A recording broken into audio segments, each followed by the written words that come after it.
না না কেউ জানেন? আমি কামাল ভাই আগে লাম গুরুর লোকে নারাই করাইতাম, জাদু টুনা বানবাদের ব্যবসা করতাম। কৌটা ফুমারা একটা মরে গেছিল জানি, একটা একটা কলকি বয়, সেই কলকিতে তামাক বুড়া বাপে কাইয়া দেয় পুতের হাতে। মানুষের কত কষ্ট সময় নষ্ট এক ছিল তামাক খেতে। এনেও টাকা এই গানটা কালকে অনেক টাকা বেশি। এরপর কলি কি গাইলাম? লাইলি লাইলির লেগে মজদু পাগল, লাইলির প্রেমে মজদু দেওয়া না।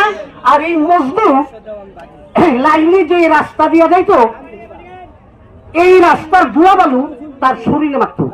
লাইলির কুত্তা যে দিতে দিত, যেখানে পাও পড়তো এই ধুলা লাগাইতো।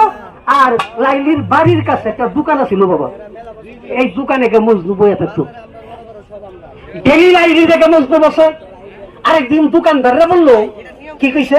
এই মহাজন সাহেব, কই কি আমার লাইলি আইসা যদি আমার কথা, আমার মজদু আইসা যদি আমার কথা জিগায় তাহলে এক প্লেট মিষ্টি দিয়ে না।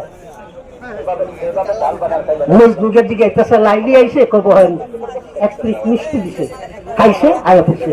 পরের দিন গেছে, বহেন, মিষ্টি দিছে, খাইছে আয়া পড়ছে। এলাকার ভিতরে বেতমি স্লোভার নাই কথা কন। হ্যাঁ কই কি রে, লাইলির কথা কইলি মিষ্টি দেয়, আমরা ওকে জিগাই।